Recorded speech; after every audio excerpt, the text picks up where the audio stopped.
जो बनियापुर का प्रखंड है, अस्पताल हो गया, थाना हो गया या फिर ब्लॉक हो गया, यहाँ इतना घूसखोरी है। 50 रुपए से लेकर रेट शुरुआत होती है, 500, 2000, 3000 तक जाती है। मिड डे मील वाले जो बच्चे होते हैं, खाने जो होते हैं, 1600 बोरा चावल गायब हो। कहा गया कि 6 घंटे में चूहा खा गया। इंदिरा आवास में 1,20,000 आएगा, 1,70,000 आएगा, 2 लाख आएगा, 50,000 घूस देना है। सबसे बड़ा मुद्दा यहाँ पे करप्शन ही है, उससे बड़ा मुद्दा कोई नहीं है इन लोगों को। बाजार जो होती है वो हर जाति हर वर्ग की होती है, और बाजार सिर्फ केवल एक व्यक्ति की नहीं होती है, उससे अनेक घर के चूल्हे चलते हैं। बाजार एक व्यवसाय का क्षेत्र भी है, एक रोजगार का क्षेत्र भी है। जब आप उसका विकास नहीं कर सके बीते 20 वर्षों से, आप किसका विकास कीजिएगा। यहाँ एक अच्छा अस्पताल की आवश्यकता है। जिस दिन एक भव्य अस्पताल यहाँ का निर्माण होगा, सारण जिले के हर एक व्यक्ति को, जो भी उसके लायक है, उनको रोजगार मिलेगा। स्वागत है आपका। और आपके जितने भी सब्सक्राइबर हैं उन सबको मेरे बने। बिट्टू सिंह साहब, 5 सालों का वक्त गुजरा, फ्लैशबैक में लिए चलते हैं 2020 में। अब तक जनता ने कितना पाया, बनियापुर की जनता ने कितना खोया, यहाँ की जनता वाले यहाँ पाया उन्होंने कुछ नहीं है, सिर्फ खोया ही है। उन्होंने कुछ नहीं पाया है आज तक, सिर्फ खोया ही है। बनियापुर विधानसभा के जितने भी बाजार हैं, डुमरसन बाजार के फुटानीगंज हो, मसरक बाजार हो, तुबौल बाजार हो, झारखंड मोड़ हो, बनियापुर का हरपुर जाने वाली जो रास्ता है, सारे के सारे जो बाजार हैं, सबकी स्थिति एकदम दयनीय है। हमारा शुरू से मानना है, हमारे नेता प्रतिपक्ष माननीय तेजस्वी यादव जी का भी मानना है, आदरणीय लालू जी का भी मानना है, बाजार जो होती है वो हर जाति हर वर्ग की होती है, और बाजार सिर्फ केवल एक व्यक्ति की नहीं होती है, उससे अनेक घर के चूल्हे चलते हैं, भोजन बनते हैं। सो बाजार एक व्यवसाय का क्षेत्र भी है, एक रोजगार का क्षेत्र भी है। जब आप उसका विकास नहीं कर सके बीते 20 वर्षों से, आप किसका विकास कीजिएगा। हम लोग सिर्फ अपने घर का विकास किए हैं, अपने परिवार का विकास किए हैं, और जनता को तो सिर्फ छोड़ दिया। अगर मौका मिलता है, विकास की बात आपने छेड़ा है, तो आपके मन में क्या प्लानिंग है, क्या विजन है, और किस तौर पे बनियापुर को आप अग्रणी श्रेणी में लाएंगे, वो काम ऐसे बताइए जो आपके दिल में भी ख्वाब है, अरमान है, मौका मिला तो पूरा करेंगे। 2 ऐसे काम जो शायद आप यहाँ सबसे पहले करना चाहेंगे। देखिए, जो हमारा मसरक प्रखंड है, या फिर पानापुर हो गया, बनियापुर हो गया, ये बहुत दूर है पटना से। यहाँ एक अच्छा अस्पताल की आवश्यकता है। जिस दिन एक भव्य अस्पताल यहाँ का निर्माण होगा, रोजगार मिलेगा। सारण जिले के हर एक व्यक्ति को, जो भी उसके लायक है, उनको रोजगार मिलेगा। दूसरा, हमारे मसरक प्रखंड में बहुत सारे सरकारी ज़मीन है, जो जिला परिषद की ज़मीन है, जो सरकारी ज़मीन जो ऐसे ही पड़े हुए लोग कब्जा कर बैठे हैं, उसको बाजार के रूप में स्थापित करना है। उन चीज़ों को अन्य चीज़ों में इस्तेमाल करना है, स्टेडियम बनाना है, अन्य जगह भी बनाना है, जिससे स्टेडियम बनने से सिर्फ ये नहीं होगा कि बच्चे खेलेंगे, बच्चों का भविष्य होगा, वो भविष्य जो है रोजगार में भी कन्वर्ट होगा। ये सब मेरा अपना निजी है। उससे पहले जो बनियापुर का प्रखंड है, अस्पताल हो गया, थाना हो गया या फिर ब्लॉक हो गया, यहाँ इतना घूसखोरी है। 50 रुपए से लेकर रेट शुरुआत होती है, 500, 2000, 3000 तक जाती है। गंभीर मामले तो उधर भी है। कुछ दिन पहले मसरक में एक घटना सुने होंगे, मिड डे मील वाले जो बच्चे होते हैं, खाने जो होते हैं, 1600 बोरा चावल गायब हो गया। कहा गया कि 6 घंटे में चूहा खा गया। सोचिए क्या स्थिति है। युवा नेता हैं बिट्टू सिंह, आदित्य विभू उर्फ बिट्टू सिंह, बता रहे हैं खुलकर बेबाकी के साथ, मौका मिला तो सपनों को साकार करेंगे। मेरे मन में भी कुछ ख्वाब हैं, अरमान है, उसको भी पूरा करेंगे बनियापुर के वास्ते। लेकिन युवा है, युवाओं की सोच है। तेजस्वी यादव के कई रैली को हमने देखा, लगातार A to Z की बात करते भी हैं। तो जब युवाओं की बात चली है, तो युवाओं को लेकर राजनीति हो रही है बिहार में।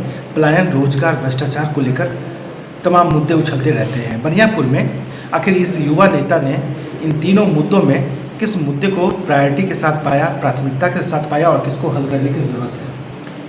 देखिए, बनियापुर के जितने भी लोग हैं, जितने भी जनता है, जनता जनार्दन है, वो सभी सबसे पहले प्रभावित हैं ब्लॉक, थाना, अस्पताल से।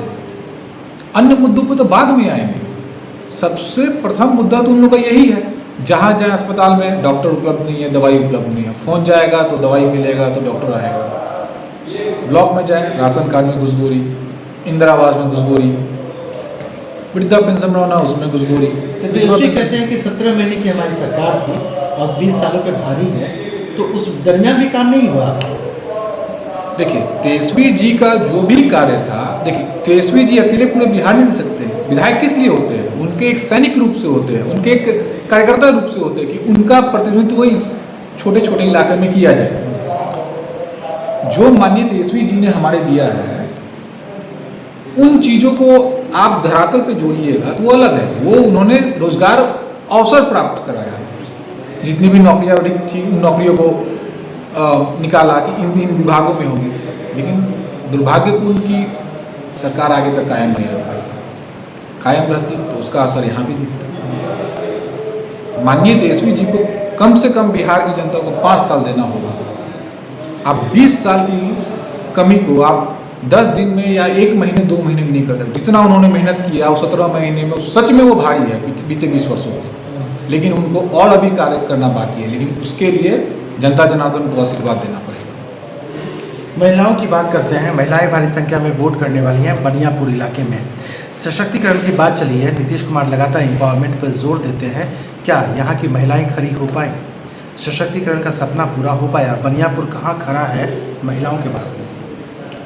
देखिए बनियापुर विधानसभा क्षेत्र जो भी है, आप मसरत जो लिए बनियापुर के सारे जिले में कहीं भी देखिए, महिला तो सबसे अधिक परेशान नीतीश कुमार जी से सबसे अधिक परेशान है। जब से वो दारू बैन किए हैं, दारू को बंद कराए हैं, उसका कुछ फ़ायदा महिला को मिले ना मिले, एक फ़ायदा तो जरूर, घटना तो जरूर हो गया है। थाना आती है, आप सब्जी बेचें, आप दुकान चलाएं, नाम डालेगा, आपको भेज देगा। नाम नहीं डलवाना है 30,000 40,000 50,000 रुपये दीजिए। महिला तो सबसे अधिक परेशान इनसे है। आपने दारू बंद किया, ठीक है बंद कर दिया, लेकिन चालू क्यों करा दिया? दारू तो चालू है, घर घर तक पहुंच रही है। जो व्यक्ति पहले शराब लेने के लिए दुकान तक जाता था, दारू लेने के लिए दुकान तक जाता था, अब वो तो फोन कर रहा है, घर पे पहुंच जा रहा है। ज़्यादा परेशान तो महिला है। पहले का मजदूर 400 रुपये कमाता था, 50 रुपये खर्च करता था। महिलाओं के वास्ते क्या सोच है आपकी? तेजस्वी कहते हैं 2500 रुपये, माई बहन मान योजना, तमाम चीज़ें। आदित्य विभू का क्या सोच है? आपकी सोच की हम बात कर रहे हैं। महिलाओं के वास्ते एक चीज़ क्या करना चाहेंगे आप? देखिए मसरत प्रखंड हो या बनियापुर प्रखंड हो, माई बहन योजना जो है हमारे माननीय तेजस्वी यादव जी की देन है। हमारा जो क्षेत्र का जो विकास होता है, जो क्षेत्र की महिला का प्रॉब्लम होगा, हम हमारे नेताजी तक पहुंचाएंगे। हम उनसे मांग करेंगे कि हमारे इस क्षेत्र में महिलाओं की ये दिक्कत है, ये प्रॉब्लम है, इनको आप घूम रहे हैं, आप महिलाओं के बीच में हैं, जनता के बीच में हैं, आवाम के बीच में, आपको पता तो चला। राशन कार्ड, इंदिरा आवास में 1,20,000 आएगा, 1,70,000 आएगा, 2 लाख आएगा, 50,000 घूस देना है। करप्शन बड़ा मुद्दा है। सबसे बड़ा मुद्दा यहाँ पे करप्शन ही है, उससे बड़ा मुद्दा कोई नहीं है। इन लोगों आपको मौका मिला तो इससे निजात दिलाएंगे? 100%। यहाँ के जो विधायक थे बीते 20 वर्षों में 20 सेकेंड विधानसभा में नहीं बोले होंगे। जब यहाँ के मुद्दा विधानसभा में नहीं लाएंगे तो अपने नेता के पास कैसे लाएंगे? विधानसभा एक ऐसा स्थल है जहाँ से अपने स्थानीय मुद्दों को हम अपने सरकार तक पहुँचाते हैं। इस वक्त आप देश के सबसे बड़े चैनल नेशनल दस्तक पर 11 मिलियन सब्सक्राइबर के साथ आदित्य विभू उर्फ बिट्टू सिंह को देख और सुन भी रहे हैं। एक पत्रकार का दायित्व तो बनता है जनता के सवाल को भी रखे और जनता से पूछे भी। बनियापुर विधानसभा क्षेत्र में मौजूद हैं तो बिना मशरक परिवार की ये चर्चा बेमानी है, अधूरी है। इस बार भी बिहार विधानसभा के जो चुनाव होने हैं और जो मुकाबला बनियापुर में होगा, ज़रूर ये परिवार भी उसी रसूख के साथ आमने सामने जनता के सामने होंगे भी। कैसे बिट्टू साहब की प्लानिंग होगी और किस तरीके से शब्दों के ज़रिए ये चोट करेंगे ताकि ये जो सीट है पहले से भी आरजेडी के पाले में रहा है, लेकिन शायद इस बार इक्वेशन चेंज होने वाला है और कैसे ये महागठबंधन की झोली में फिर से जाएगा। मनोवैज्ञानिक दबाव होगा क्या आप पे? प्रेशर होगा क्या? ना, कैसे हैंडल करेंगे? प्रेशर कुछ नहीं है। हमारे पिताजी जब इस धरती से जब चुनाव लड़े थे, वो शायद आपके दर्शकों को इतना पता हो ना हो, लेकिन जहाँ तक मुझे जानकारी सबको पता हो, हमारे आदरणीय नेता से लालू प्रसाद यादव जी की छत्रछाया में चुनाव लड़े। इतिहास फिर से दोहराया जा रहा है। उनके सुपुत्र माननीय तेजस्वी यादव की छत्रछाया में हम चुनाव लड़े, तो ये तो खुशी के बात है। प्रेशर कहाँ से? और हार जीत से हम लोग डरने वाले थोड़ी हैं। 23 साल मुकदमा लड़े हैं न्यायालय, तो हमें इन सब चीज़ों से डर नहीं लगता है। जनता के पास जाते हैं, उनसे आशीर्वाद मांगते हैं, मतदान एवं कन्यादान तो ये जनता के निर्णय पर निर्भर करता है। किस व्यक्ति को कहाँ मतदान करना है, किस व्यक्ति को कहाँ कन्यादान करना है, ये उनकी निजी राय है। हमारा जो निर्णय होता है, हमारा जो बात होती है, हम उनके सामने रखते हैं और जनता इनसे सहमत नहीं है। कोई प्रेशर नहीं होगा, कोई दबाव नहीं होगा, जनता के बीच खड़े हैं, जनता के बीच जाएंगे और जनता का आशीर्वाद मिलेगा तो ज़रूर वहाँ तक का सफ़र तय करेंगे, कहना है आदित्य वीवू का। लाखों लोग आपको देख रहे हैं आदित्य साहब,